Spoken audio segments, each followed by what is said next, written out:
hi there, my name is Perry, and welcome to the Literary Knitterary.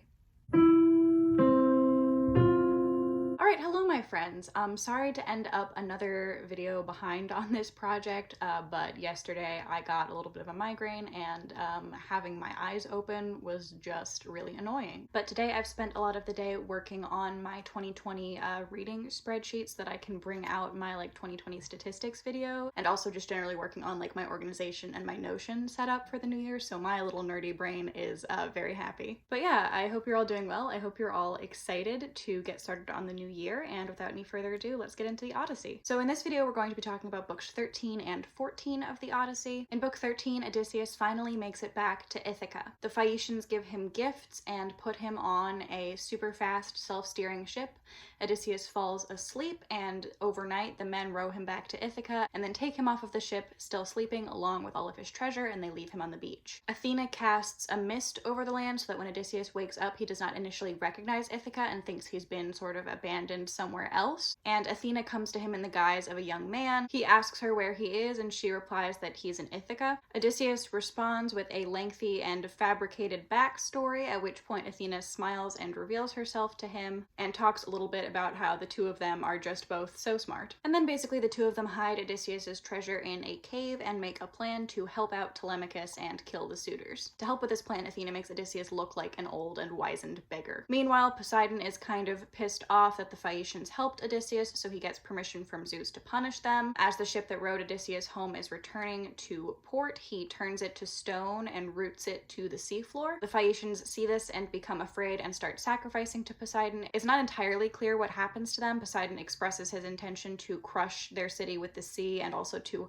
hide their city with a mountain. Zeus grants permission expressly for him to hide it with a mountain, and Alcinous mentions a prophecy that Poseidon will eventually hide the city with a mountain, but when the sort of camera, the narration, cuts away from the Phaeacians, that actually hasn't come to pass yet. They're trying to make sacrifices to avert the wrath of Poseidon, so we don't really know what their fate is. In book 14, Odysseus goes to seek out Eumaeus, a swineherd that Athena tells him is loyal to him. He's almost attacked by guard dogs, but Eumaeus rescues him and basically brings him inside and treats him with hospitality despite his sort of humble means. Eumaeus expresses grief over the fact that Odysseus has been missing for so long, and Odysseus himself is like, well, I think he's probably coming home soon. And Eumaeus is like, yeah, I don't believe you. Odysseus tells an extremely long and convoluted fake backstory, including a fake episode where he hears news of Odysseus through some third party. And then at the end, Eumaeus is like, yeah, I still don't believe you because beggars show up here all the time and they'll say whatever about Odysseus to try to get food and clothing and stuff. So, say whatever you want, but I'm not gonna believe you. The other swineherds come back and they all have dinner, and Odysseus tells another fake story about how his fabricated persona and Odysseus were fighting together at Troy, and this Odysseus tricked one of the other men into giving a cloak to Odysseus's current fabricated persona. Sorry if that was complicated.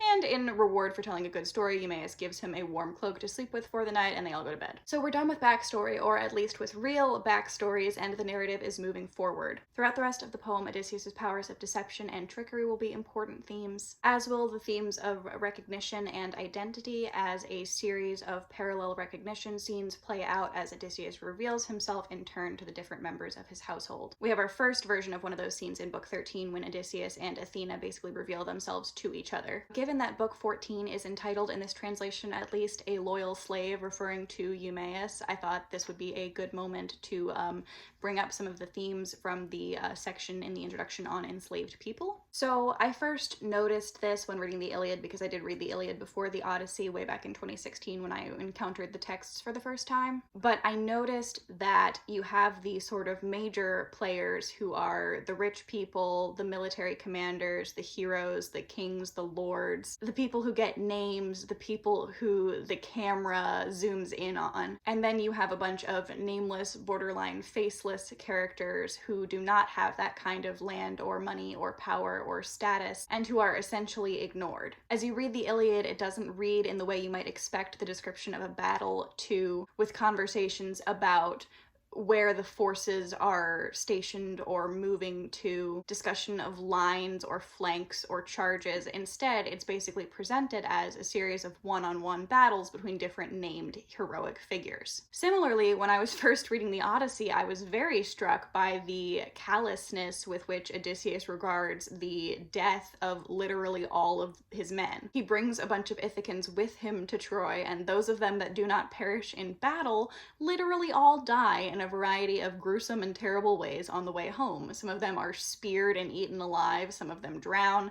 In general, not nice things are happening. But because these characters are, by and large, not even named, you're not really supposed to get too terribly upset about them. The poem will mention that Odysseus and his men grieve for their fallen comrades, but it's usually a 1 or 2 line throwaway, and then things move on. Which, sure, there's, plot events to cover in the poem, so I understand that, but if you compare it to a death like the death of Patroclus or Achilles or Hector, those are rich, powerful, heroic figures, so there's a great deal of to-do when they die. And unfortunately, the regular Ithacan foot soldiers or the slaves that Odysseus brought with him do not get this kind of treatment. They are background characters, they are the ensemble, they're the extras. And as such, their deaths are not really supposed to hold emotional weight. In the poem, it's like they're not quite people at all. However, it is important to note in this discussion that it's a precondition and assumption in the world of the poem that any class of person can become enslaved. In fact, several of the fabricated backstories that Odysseus tells in this section of the poem include kidnapping and slave trafficking as an element of his own supposed past. And I believe Eumaeus himself is of noble birth, though he's been owned by Odysseus for quite a long time. Eumaeus is the most prominent and also the most virtuous enslaved character in the poem, and the way that the narrative voice of the poem treats him is really interesting. At several points in Book 14 and in the ensuing books, Eumaeus is referred to in the second person as in you, Eumaeus, or you, swineherd, which is the only time that occurs in the poem. It doesn't happen with any other character. So there's a perplexing closeness between either the poet narrator and the swineherd, or perhaps the audience member and the swineherd, as the audience member or the reader is perhaps encouraged to identify with Eumaeus through the use of the second person pronoun. Eumaeus is also repeatedly described in terms of military heroism, like, for example, Commander of the Pigs, which I think can either be seen as earnest comparison of essentially a farmer to a warrior, because we do see the reverse of that at several points in time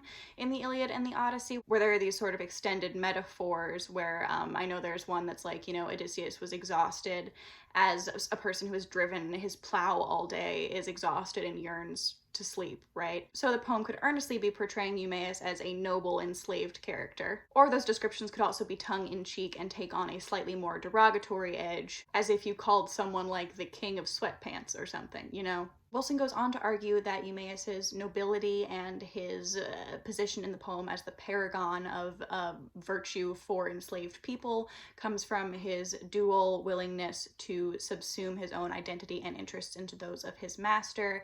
He's described as being the one who takes the best care of Odysseus's property while he's away, and he laments Odysseus's absence more than anybody else, except obviously like Penelope and Telemachus, and describes a pseudo-familial relationship with Odysseus, expressing the desire to call him brother, while simultaneously retaining some of the behavior patterns suited to his noble birth, such as the way that he is very hospitable to Odysseus when Odysseus turns up at his hut. And finally for today, I also want to talk a little bit about the section in the introduction called The Choice of Odysseus, and this refers to Odysseus's decision to leave Calypso's island, where he's been promised eternal life on a paradise of an island with a beautiful goddess as his lover, and instead he chooses to go back home to barren, rocky Ithaca and die. Now, Wilson says that this is a perplexing choice and that the narrative never really explains it to us. I have to admit that I don't share that same perplexity. I'm not confused by this, perhaps because I assume that a foundational part of Odysseus's character in this poem, his entire role,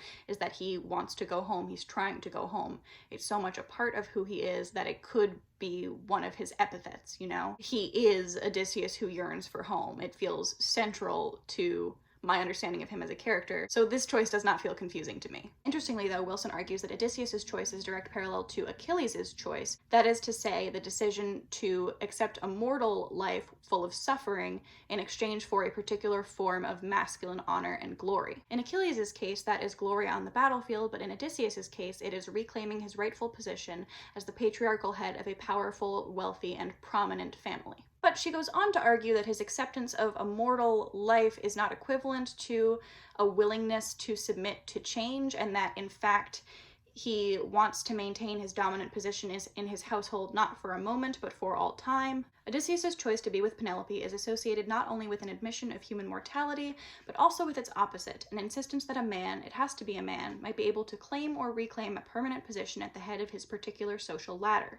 And I have to say, I don't find this part of the argument that convincing, especially since she doesn't really explain how she gets there. To my reading, Odysseus has no expectation of permanence, of immortality, of being able to rule in his home forever. Again, I'm not even sure where in the poem she's picking up on that suggestion. To me, he's looking to reclaim and solidify his identity. And so his position as the patriarch of this household, the husband of Penelope, the father of Telemachus, the son of Laertes, the owner of all of this stuff, the most important lord on Ithaca, all of that is important. Equally important is the recognition that each of the members of his household grants him in each of these parallel recognition scenes that we'll get to later. And so yes, in my reading, he's seeking out a sense of identity that is more stable than the identity he has maintained throughout his travels. And this identity can be permanent in a way that Odysseus himself cannot, because now that he is home, surrounded by the people who recognize and know him, once he dies, his memory will live on in the stories that this oral culture will continue to tell. Curiously, though, my interpretation definitely does jive with what Wilson goes on to argue in the subsequent paragraphs, where she talks about how Odysseus seems to embody a constantly changing and shifting figure throughout his travels, that he is special among mortals because he is more in control than most over these changes, over the way that he presents himself, the way that he appears, and who he is. She goes on to say, "It is this power of self-transformation that gives him the ability to reinvent himself into the most marvelous persona of all, the self he was 20 years ago before he went to war." And I think I like 90% agree with this. This is sort of along the lines of what I'm arguing, that in a place where he is known and known intimately, Odysseus no longer has to constantly change and reinvent and adapt in order to survive. He can settle into a more stable version of himself. But I think the profound melancholy of the Odyssey is that his attempt, if it is an attempt to become the person that he was before he left, to restore things to the order that they were in before he left, will never be perfectly successful. Regardless of his efforts, 20 years have still been lost. I guess we'll see if I maintain that opinion as I read through the rest of the books of the Odyssey and get to the end. But I think that is it for today. Let me know in the comments down below if you have any thoughts about the big guys versus the little guys in the Iliad and the Odyssey, or about Odysseus's choice of Penelope over Calypso, or if that all sounds too complicated, you can just leave me an emoji in the comments down below, maybe one that represents a resolution or an exciting plan that you have for the new year. Happy New Year! If you liked this video, I do hope you'll consider subscribing, and I will see you again soon. But in the meantime, I hope that everyone is staying happy, healthy, and safe, and I hope that somewhere out there there's a great book waiting just for you. Bye!